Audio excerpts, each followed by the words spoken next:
Estamos abrindo mais um programa. Hoje nós vamos levar aos nossos seguidores um ícone do judiciário brasileiro. Uma mulher muito especial, jurista, magistrada, foi a primeira mulher a compor o Superior Tribunal de Justiça. Após isso, ela assume como Corregedora-Geral de Justiça.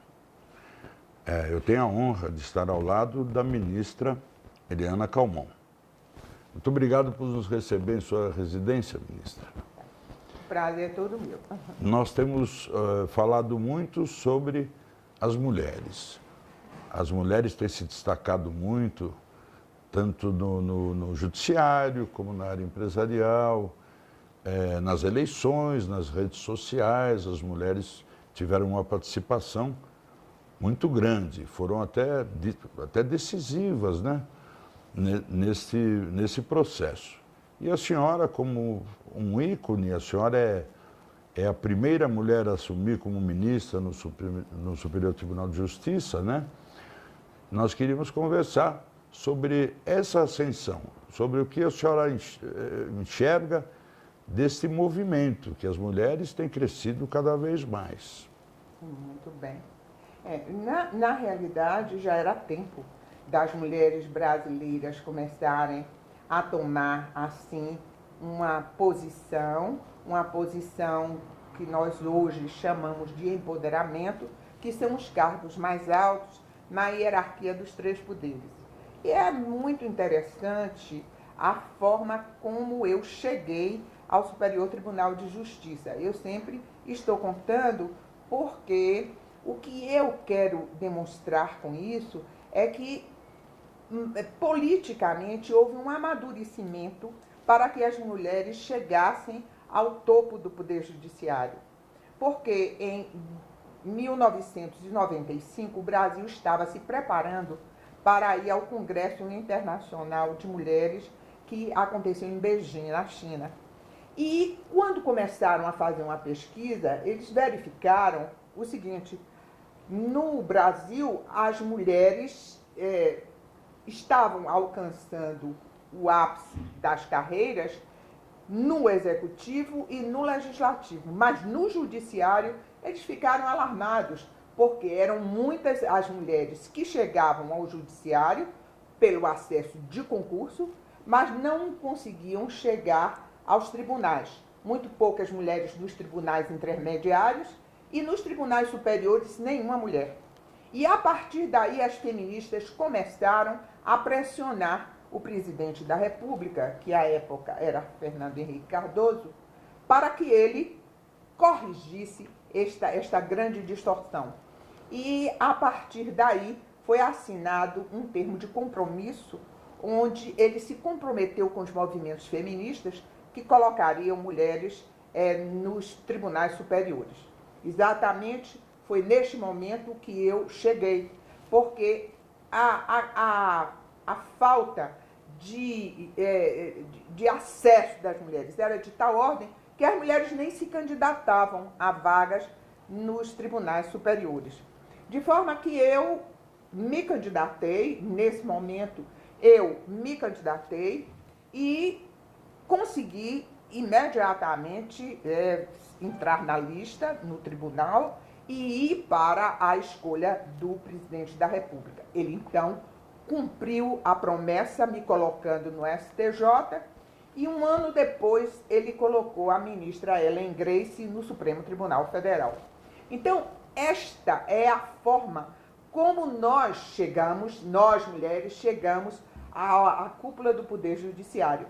Hoje nós temos 6 mulheres no Superior Tribunal de Justiça, que é um número bem maior, mas de qualquer sorte é ainda muito pequeno. Pouco ainda. Né? Porque são 33 ministros que compõem o STJ e temos 2 ministras no Supremo Tribunal Federal, com 9 homens e 2 mulheres. E quando a senhora assume no Superior Tribunal de Justiça, a senhora é a única mulher. Sim. A senhora sentiu algum tipo de resistência dos ministros? Como é que a senhora foi recebida? Não. Muito bem recebida. Os ministros estavam já preparados para a abertura para uma mulher. Alguns ministros, durante a minha campanha, chegavam a dizer: olha, você não vai conseguir porque ainda não está na hora de chegar uma mulher, mas estava sim na hora. Tanto que eu fui muito bem recebida pelos ministros. E aqui ou ali sempre há alguma resistência, mas eu costumo dizer que eu não dei nem importância a isto. Eu estava tão focada no que eu tinha de fazer, representando as mulheres do meu país, que quem teve preconceito comigo ficou com ele porque eu não dei importância a isso. E acho e dou conselho a todas as mulheres fazerem isso. Preconceito nós deixamos passar. É uma questão de tempo e a gente vai superando tudo isso. E por essas e outras que a ministra Helena Calmon, muito respeitosamente, a ministra é chamada, hoje, de Sérgio Moro de Sais. Porque quando a ministra Calmon assume a Corregedoria Geral de Justiça, gente, o Brasil vive um momento que nós vivemos agora com o juiz Sérgio Moro. Mas, ministra, a senhora não teve esse apoio popular que o juiz Sérgio Moro teve, né? As redes sociais não eram tão ativas. A senhora acha que isso influenciou para que aquele ou outro que estaria no anzol da senhora tivesse uma maneira de se livrar, não? Veja bem, eu como corregedora, eu tive um apoio popular espetacular. Se eu não tivesse o apoio popular, eu não ia sobreviver. Porque o que acontece é que quando eu cheguei na corregedoria e comecei a tomar a atitude de investigar a magistratura que estava desviada das suas finalidades, encontrei muitas coisas, muito juiz bom, muito juiz sério, inclusive toda a minha equipe era de magistrados, os meus auxiliares eram todos juízes de carreira, eu tinha inclusive desembargadores que também faziam parte da equipe, mas quando nós começamos a investigar, houve uma reação muito grande, um corporativismo muito grande, principalmente por parte das associações, né? As associações entendiam que aquilo não era, e realmente não era comum, né? As corregedorias têm um histórico de não nunca fizeram investigação disciplinar efetiva, só quando a coisa era demasiada e muitas vezes o que eles apuravam não chegava a pé ao público. De forma que eu tinha um entendimento diferente. O meu entendimento é de que o mundo tinha mudado, com a lei da transparência, com as mídias que já começavam, com o acesso à imprensa, com o jornalismo investigativo, nada podia ficar escondido. Porque o que ficava escondido aparecia como um grande problema para o judiciário. E eu dizia, é preciso que o próprio judiciário comece a fazer a sua investigação e apresente ao público o resultado. Essa era a minha função, porque eu era juíza de carreira, amava a minha profissão, não ia fazer nada que prejudicasse, né?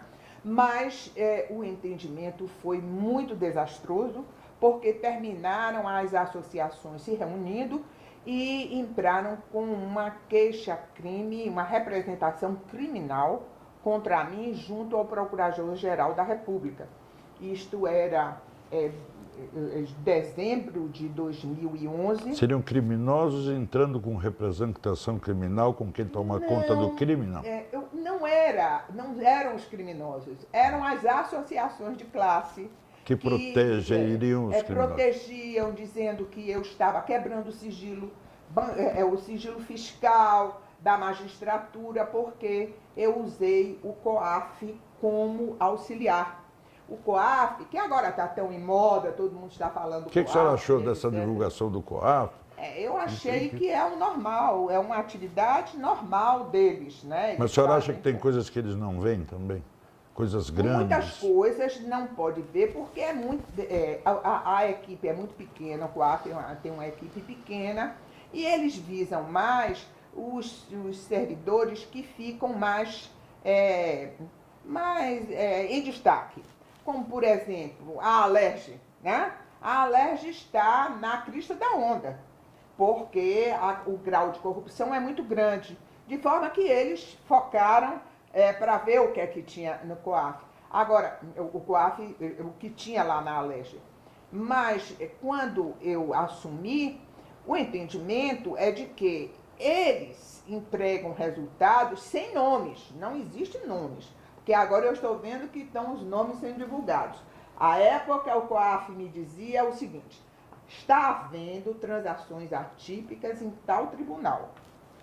E eu, então, ia ao tribunal para verificar, dentro do tribunal, quem estava transacionando de forma atípica.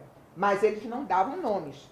E isso não significa que eu estivesse quebrando o sigilo fiscal de ninguém. Eu não sabia os nomes que eu ia investigar. Eu partia para ver no imposto de renda quem estava com patrimônio a descoberto. E foi isso justamente o estopim que levou a que as associações, e todas, a Associação dos Juízes Federais, a Associação Nacional, a AMB, e a Associação dos Juízes do Trabalho. Os três se uniram e entraram com a representação criminal contra mim. Fui arquivada, o Procurador-Geral da República não encontrou nenhum indício de crime e terminou sendo arquivado. Mas eu fiz também uma coisa que eu achei importante. E isso eu fui até aconselhada por um amigo meu, que era até do Supremo Tribunal Federal. Ele me disse: olha, se você não estiver com a imprensa, você não vai conseguir sobreviver. E foi aí que eu procurei, eu fiz uma visita à redação do Estado de São Paulo, depois eu fui a fazer a mesma visita, uma visita de cortesia, onde eles então começavam a me fazer entrevista, perguntar o que eu achava e tal. E eu fui também à Folha de São Paulo. E a partir daí eu comecei a mostrar o que é que eu pensava a respeito da corregedoria. De forma que quando houve vamos dizer assim, esse movimento contra mim, a imprensa já estava ao meu lado. Mas a senhora não acha que o importante de estar ao seu lado, como está comprovado agora, as redes sociais hoje têm mais força de apoio. Agora, ministra, eu gostaria de comentar um fato ocorrido agora, há 2 semanas atrás, de um jovem advogado de Brasília, que se encontra em um voo com o ministro Lewandowski, o desrespeita, e depois disso as redes sociais saem massivamente apoiando este advogado. Eu não quero dar a minha opinião, eu acho que o desrespeito não deve ser ensinado aos mais jovens. Eu tenho meu filho, se forma advogado dentro de 6 meses, eu não gostaria que ele desrespeitasse um juiz da Suprema Corte, um ministro da Suprema Corte, mesmo que ele achasse que ele não está agindo de maneira correta. Mesmo porque é muito difícil, a maioria das pessoas das redes sociais estão se manifestando, não entendem tanto de decisão judicial ou sentença. Mas existe também aquela questão da pessoa procurar a fama, de desrespeitar a um ministro da Suprema Corte e depois virar um tipo de um herói nacional, como está acontecendo nesse caso. O que a senhora acha dessa onda de desrespeito, porque vários desrespeitos têm acontecido, com a Suprema Corte, com os juízes que proferem sentença contra a vontade popular? Você acha que o povo está querendo fazer justiça, não está mais respeitando as nossas cortes? Onde pode chegar isso? Veja bem, eu sou do tempo em que nós olhávamos para os ministros do Supremo Tribunal Federal com uma reverência extraordinária. Eu olhava para os ministros já como magistrada de 2º grau, como ministra do Superior Tribunal de Justiça, eu reverenciava a Suprema Corte, porque era a Suprema mesmo, e desta forma tinha de ser o respeito que nós tínhamos aos magistrados. Mesmo que não concordasse com algumas decisões, mas nós respeitávamos e silenciávamos. As coisas mudaram. Por que mudaram? Os ministros do Supremo começaram a fazer com que a população se sentisse iguais a eles. Eles deixaram de ter aquela aura de respeitabilidade. Eles começaram a discutir entre si, eles começaram a claudicar nas decisões, eles começaram a não ter explicações plausíveis para, através da TV Justiça, convencer os seus telespectadores do que eles estavam fazendo. Como, por exemplo, quando houve a concessão de habeas corpus, um habeas corpus que foi concedido de ofício pelo ministro Toffoli ao José Dirceu, ele disse o seguinte: eu concedi o habeas corpus porque eu encontrei, e chego a fazer assim com a mão, algum resquício de direito no processo que ele interpôs. Pode haver um resquício de direito num processo? Não. Ou existe ou não, a né? ninguém, e soltou uma pessoa que estava condenada 2 vezes já em segunda instância. Aquilo horrorizou a quem estava ouvindo, né? Depois, o bate-boca lá no Supremo entre eles, né? Aquilo tudo vai desmoronando aquela aura de respeitabilidade que se tem a uma Suprema Corte. Com o impeachment, houve aquela decisão desastrosa do ministro Lewandowski. Qual foi a decisão desastrosa? No momento em que houve o impeachment da presidente Dilma, ele resolveu fatiar e deixá-la com os direitos políticos. Ora, eu estou aqui pontuando, não é coisas que eu tenha tido a percepção, é o que eles deixaram que a população brasileira percebesse de fragilidade comportamental deles. E a partir daí, uma série de coisas soltaram vários do Rio de Janeiro ligados ao movimento, a atividade do transporte coletivo, onde não existe mais imparcialidade, não existe mais suspeição, alguém tem intimidade, mas não é tanta. Então, tudo isso veio num crescente. E eles talvez não tivessem se apercebido de que os tempos mudaram, que eles estão entrando na nossa casa, através da televisão, através da TV Justiça. Eles não estão prestando atenção que existe o jornalismo investigativo forte, existindo, inclusive, órgãos internacionais que fazem investigação sobre os órgãos de governo e fazem exatamente, vamos dizer assim, os comentários necessários na imprensa falada, escrita, televisionada. E isso foi fazendo com que o povo começasse a tomar posição contra o Supremo, outros a favor do Supremo, como se toma de uma liga de futebol. É o que parece, né? Como se defende o Flamengo, ou como se defende o Vasco, né? Então, eles caíram no lugar comum. Entendi. E não souberam, ainda não estão sabendo, não é? Sair para ir para o seu pedestal.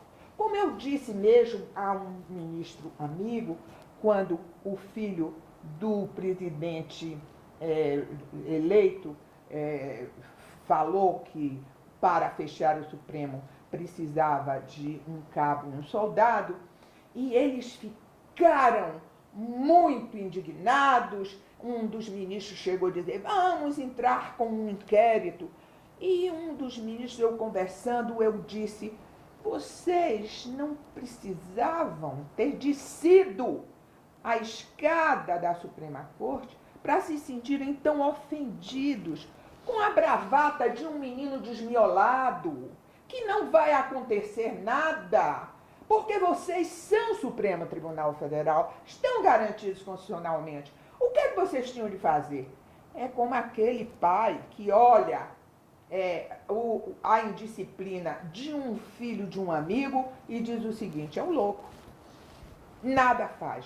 Então, todas essas atitudes foi fazendo com que o Supremo começasse a cair pelos próprios pés, no lugar comum. Ministra, existem empresas internacionais que querem investir no mercado imobiliário brasileiro. Mas existe também uma desconfiança muito grande no direito sobre essas posses. Tivemos um caso recente em São Paulo de uma residência de luxo, próximo ao Jockey Club de São Paulo, que foi invadida pelo Movimento Sem Terra, deve pertencer ao Guilherme Boulos ou algum desses chefes de organizações, e o proprietário, que é um advogado conhecido nosso, teve uma dificuldade muito grande de retirar essas pessoas de dentro. Na política, agora na campanha, falou-se muito em preservar o direito, a propriedade, a família, mas quando é que realmente nós vamos ter o direito sobre a nossa propriedade? Eu ouvi uma entrevista da senhora, a senhora sempre muito brilhante, a senhora não dá entrevista, a senhora dá aulas, né, como está dando aqui para os nossos seguidores, são matérias que vão com certeza ficar para sempre, né? E onde eu escutei a senhora dizer que quem invadiu a terra acabou ficando com a propriedade da terra legalmente. Isso existe? Isso é possível, ministro? Existe. E eu conheço. Os grileiros ficaram com a propriedade da terra. Mas como é que isso acontece? Como é que num processo pode chegar a uma conclusão dessa? Só poder falar um pouco sobre... A disfunção da justiça. Por exemplo, existe uma área de terras na Bahia, que é o oeste da Bahia, né? Onde as terras eram absolutamente desvalorizadas, não valiam nada, e algumas pessoas tinham grandes extensões de terra, mas pessoas ignorantes, que achavam que o bem de raiz era a terra, ia comprando barato, terras e terras e terras, e ficou com grandes porções de terra. E estas porções de terra, elas terminaram ficando improdutivas. Eles ficavam no meio da terra, na parte melhor, faziam praticamente uma agricultura de subsistência e ficava o resto lá improdutivos. Chegaram então os paranaenses, né? Os paranaenses vieram subindo, passaram por Mato Grosso, chegaram até o oeste da Bahia e foram até o sul do Piauí, né? Essa é a trajetória da grilagem maior. E nesse caminho Brasil. Vão grilando as terras. Grilando as terras, né? Grilaram muito em Mato Grosso, Goiás, chegaram à Bahia e vão se estendendo até o sul do Pará, até o sul do Piauí, né? O Pará já é um absurdo de grilagem. Mas essa grilagem no oeste da Bahia começou desta forma, porque os próprios donos da terra, quando chegaram esses paranaenses, dizendo que eles já estavam acostumados e tal, faziam transações bancárias, etc., então eles acharam até uma coisa boa. Eu sei porque eu conversei com um grupo de proprietários de lá, velhos proprietários, e eles diziam, nós achamos uma coisa boa porque nós não sabíamos como fazer um empréstimo bancário, como fazer uma plantação assim de nível e tal. E desta forma, nós dizemos o seguinte, vamos ganhar algum dinheiro e as terras vão produzir. e trazer progresso para a nossa cidade, etc. Quando fizeram parcerias com contratos, mas contratos muito mal feitos, as pessoas um pouco ignorantes, etc. E quando as terras começaram a produzir, o que é que eles fizeram? Eles começaram a tirar o proprietário para que o proprietário não se sentisse como meeiro, né? Dava um cala-boca e etc. E quando os proprietários começaram a questionar, porque aí também chegaram os sabidos que foram dar sustentação aos proprietários, eles começaram a expulsar esses proprietários. Expulsar os donos da terra. Os donos da terra. Esses donos da terra começaram a ingressar por ações na justiça, etc., ações que não progrediram. Ações que ficavam paradas muito tempo, liminares que eram dadas não eram cumpridas, o juiz dava liminar, o tribunal cassava. Enfim, a justiça foi uma grande responsável pela grilagem de terras no oeste da Bahia. Aquilo que nós vimos nos romances de Jorge Amado, que Jorge Amado dizia o seguinte: enquanto as terras estavam sendo administradas pelos coronéis, nós não tínhamos nenhum problema. Mas quando chegou o primeiro juiz em Ilhéus, aí começou o grande problema. Eu li isso nos romances de Jorge Amado, Terras do Sem Fim, etc. E eu vivenciei isto já como magistrada, porque isso foi o que aconteceu no oeste da Bahia. Mas esse caso chegou às mãos da senhora na época da Corregedoria da Justiça? Chegou na Corregedoria da Justiça, chegou casos de grilagens muito sérios, inclusive de um determinado juiz que exatamente na época da colheita dava uma liminar para que o proprietário saísse da terra. O dono saísse. O dono das terras. E eles desesperados, porque estava na época da colheita, tinha de colher para pagar o banco, etc., fazia qualquer negócio, entendeu? Isso aconteceu, eu vivenciei isso. Como é que a senhora acha que acontece isso? Porque não é possível. Mas acontece. Eu, por exemplo, fui chamada pelo corregedor do estado de Mato Grosso, ele está aí, que pode dizer exatamente, porque um determinado proprietário, se vendo tolhido porque não conseguia na justiça reaver suas terras, partiu para a capital e fez uma greve de fome na porta do tribunal. O tribunal já estava há 3 dias que não comia nem bebia nada. O tribunal, preocupadíssimo, mandou inclusive o serviço médico atender e ele exigiu a presença da corregedoria. E eu fui a Mato Grosso para ver o que é que eu conseguia. E eu, então, junto com o corregedor local, não é, que ainda está no Tribunal de Justiça, nós convencemos que ele devia parar aquilo e que nós estávamos garantindo que o processo dele ia ser julgado e que tudo ia se resolver. Então, isso é uma verdade. Na realidade, essas grilagens, muitas vezes, a responsabilidade é o atraso no julgamento, são julgamentos equivocados que são feitos, e isto termina trazendo grandes problemas. Como se resolve isso? Porque agora se fala tanto em mudança, né, ministra? Que isso daí deveria mudar, né? O proprietário tem que ter direito à terra dele. Mas é um pouco pior agora. Agora está um pouco pior. A senhora acha que vai piorar? Porque isto é um caso ou outro onde o juiz não se sai muito bem, o juiz demora de julgar, mas de qualquer sorte os juízes julgam. Por exemplo, no estado da Bahia, uma extensão grande de terra em determinado proprietário, o juiz de primeiro grau, ele deu a liminar para que o proprietário entrasse. Chegou no tribunal, o tribunal, no seu colegiado, ele terminou confirmando essa liminar, que era para tirar os invasores e ingressar o proprietário da terra.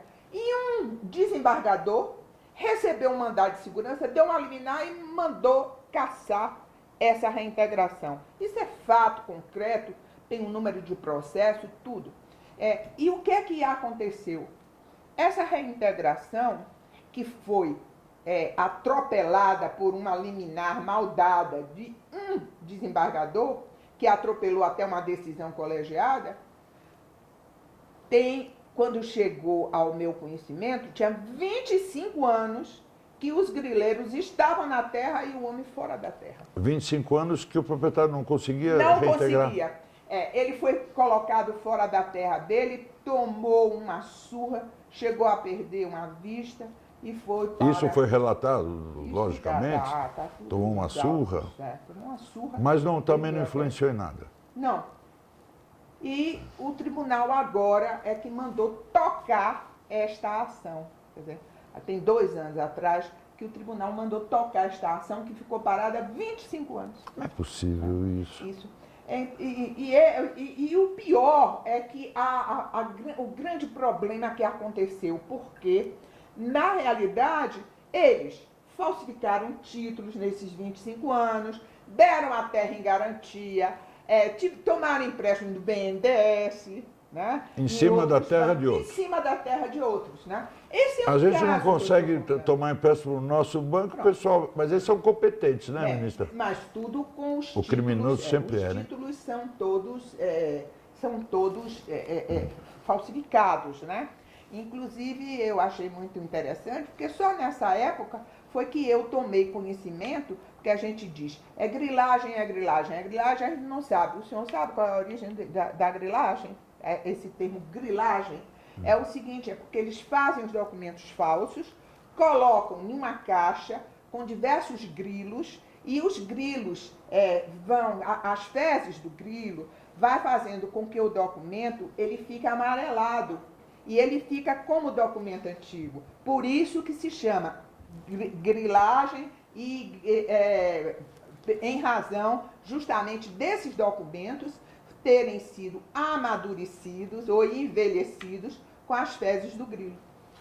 Essa Sensacional. É a Agora eu tenho uma pergunta para a senhora de uma produtora nossa, seguidora nossa do programa, que é assim, as mulheres estão visualizando a possibilidade de portar uma arma. Porque tem tido muitos casos, é só ter visto, né? De abuso sexual, bom, enfim, elas querem portar uma arma, porém, vem aquela pergunta que nós até discutimos isso no último programa nosso, com o professor Dalari, que é presidente de uma associação que apoia a volta do uso da arma, né? Se o porte de arma for concedido, mas se o judiciário continuar vendo como vê o assunto, por exemplo, tem um delegado de polícia, ele chega na cena do crime e não sabe o que aconteceu. Tem um indivíduo no chão baleado, né, morto, tem uma pessoa em pé com uma arma na mão, essa é a cena que o delegado vê. Então ele tem que prender quem atirou, no mínimo até que ele possa apurar, né? Vai ficar preso. Ou ele tem que se evadir do local. Vai acontecer alguma coisa que dê segurança para a pessoa proteger a casa dela, proteger a família, porque não adianta liberar o porte de arma, se o senhor vai atirar num bandido, vai ser preso, que é o que tem acontecido agora. Eu acho que é muita conversa e a gente começa a misturar as coisas. Uma arma não pode ser concedida assim ao bel prazer das pessoas ou todas as pessoas que queiram portar uma arma, ter uma arma. Existem condições especiais onde o porte de arma é importante. Eu acho importante. Essa política do desarmamento, ela é um pouco injusta, inclusive para quem está nas áreas rurais, onde não existe a segurança pública. Nas cidades não está havendo, imagine nas zonas rurais. O que acontece comigo se alguém invadir minha fazenda à noite e eu atirar no bandido? Perfeito. E sempre foi possível isso, porque é a defesa da propriedade, você está defendendo a sua propriedade, né? Eu vi uma entrevista da senadora Maria Amélia e ela disse com muita propriedade, quem conhece a zona rural e sabe da desproteção dos fazendeiros não pode ser a favor do desarmamento, né? Eles precisam ter uma arma que seja uma arma de defesa para a sua família, inclusive. Alguns fazendeiros têm de contratar guardas armados e isso é muito caro, fica muito caro, nem sempre é possível contratar guardas armados. Esses guardas, eles têm autorização, porque tem porte de arma, etc. Mas somente os grandes fazendeiros é que podem fazer isto, né? De forma que eu acho que a mulher de um modo geral, ela é muito impetuosa, né?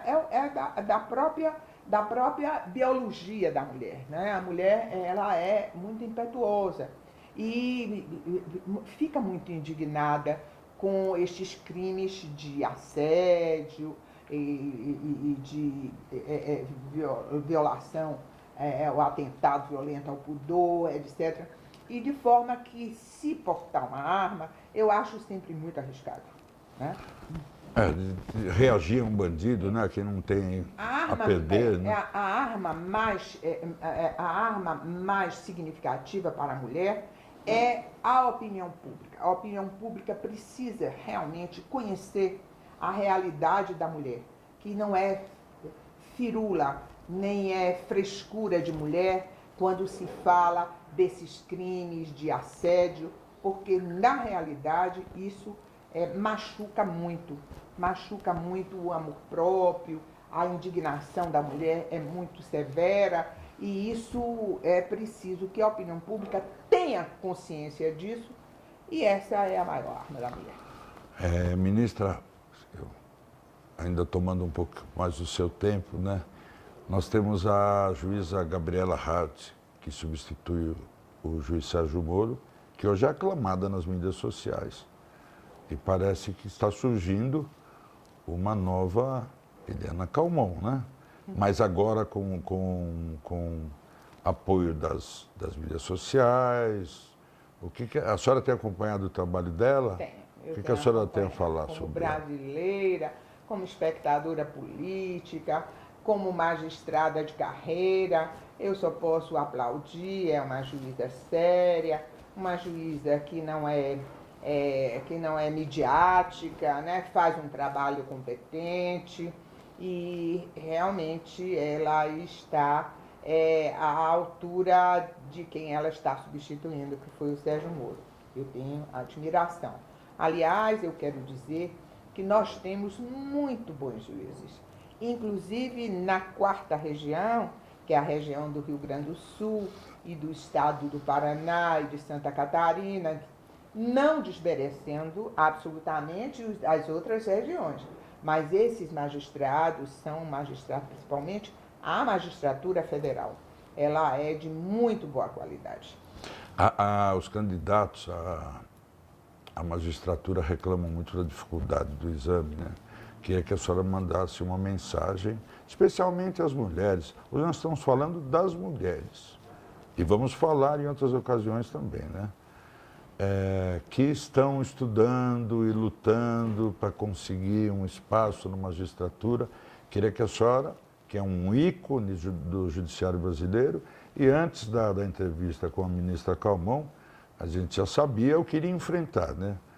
Mas aqui, antes da gravação do programa e durante, realmente a gente fica impressionadíssimo, grato, muito grato por essa oportunidade e eu acho que esse nosso caminho de agora falar sobre com as mulheres vai nos levar a alguma coisa muito maior do que nós estamos buscando, que realmente é uma coisa espetacular, o que nós encontramos aqui com a senhora. Então, eu queria que a senhora mandasse uma mensagem de apoio, né? Porque muitas das meninas que eu conheço são amigas de família, desanimadas, prestam um concurso. Aliás, alguns que estão em funções importantes no judiciário nunca foram aprovados, mas estão por aí, né, ministra? Mas não vamos falar sobre isso, que não é o caso. Fica para outra entrevista. Se a senhora nos conceder essa honra, né? Isso realmente é um horror. Então, e que a senhora mandasse uma mensagem, porque a senhora sendo a senhora é um ícone, né? Para elas, que elas se espelham muito na senhora, né? Meninas que estão se formando no curso de Direito, mas tivesse uma mensagem da senhora para que não desistissem diante das dificuldades. Nenhuma de vocês vai ser nomeada Não, vai ter que estudar daqui para frente, né, ministra? Olha, eu posso muito bem falar sobre isso porque no meu tempo era um pouco melhor, porque era menos quantidade de candidatos nos concursos. Essa era a vantagem. Mas as mulheres não tinham muita vez, né? Porque se entendia que as mulheres estavam fora do páreo. Mas eu sempre disse o seguinte, e me dei bem com a seguinte técnica: ninguém mexe com um magistrado que é competente e independente. Em primeiro lugar é a competência, porque, de um modo geral, aquele que não é competente, ele se acovarda. Para você ter independência, para você ter altivez, você tem de saber o que é que você faz e como é que você conduz o seu trabalho. Essa é a primeira coisa. E a segunda coisa é ter coragem, né? Coragem para enfrentar, coragem para mudar, coragem para fazer as coisas certas, como nós aprendemos. Porque a magistratura é uma coisa linda. A magistratura é uma das carreiras mais belas que nós temos. Mas precisa ser exercida com, primeiro, vocação e, segundo, com competência e coragem. Esses são os dois ingredientes, competência e coragem. Fica então para vocês, seguidoras e seguidores do nosso programa, a mensagem da ministra Eliana Calmon. Eu não me canso de repetir, um ícone do nosso judiciário brasileiro. Ministra, muito obrigado pelo tempo que a senhora dedicou aos nossos seguidores, ao nosso programa, pela maneira gentil que nos recebeu em sua gentileza. E eu não tenho como parabenizar a senhora por tudo que a senhora disse aqui. Isso seria muito pouco perto da emoção que eu senti. Me senti emocionado em alguns momentos em ouvir a senhora falar. Eu tenho já uma certa idade, eu convivi com algumas pessoas, mas eu realmente fiquei hoje muito impressionado e confesso que em alguns momentos eu fiquei muito emocionado ouvindo a senhora falar. Muito obrigado e quem sabe a senhora nos dê a oportunidade de fazer mais uma visita à sua residência. É um prazer sempre falar para os nossos telespectadores, para os nossos ouvintes, porque eu acho que é prestar um serviço à sociedade, a gente passar essa experiência que a gente teve. E eu sei de muita coisa. Eu costumo dizer o seguinte: o diabo é sabido não é porque é diabo, é porque o diabo é velho, né? E eu, como uma magistrada velha, eu passei por muita coisa. A senhora não é velha. E eu, inclusive, passei pelo seguinte: eu fui magistrada, fui procuradora da República, fui magistrada antes da Constituição de 88, depois da Constituição de 88, e cheguei até ao momento de 2012, 2013, com a lei da transparência, quando começaram a aparecer as mídias, quando começou o jornalismo investigativo, de forma que eu atravessei a história do Brasil como magistrada. Tá aí, gente, nós levamos esse presente a vocês, nossos seguidores, dessa série agora, Mulheres Brasileiras, né? E na próxima semana nós vamos estar novamente levando uma mensagem a vocês. Muito obrigado por nos seguir e continuem dando o seu apoio.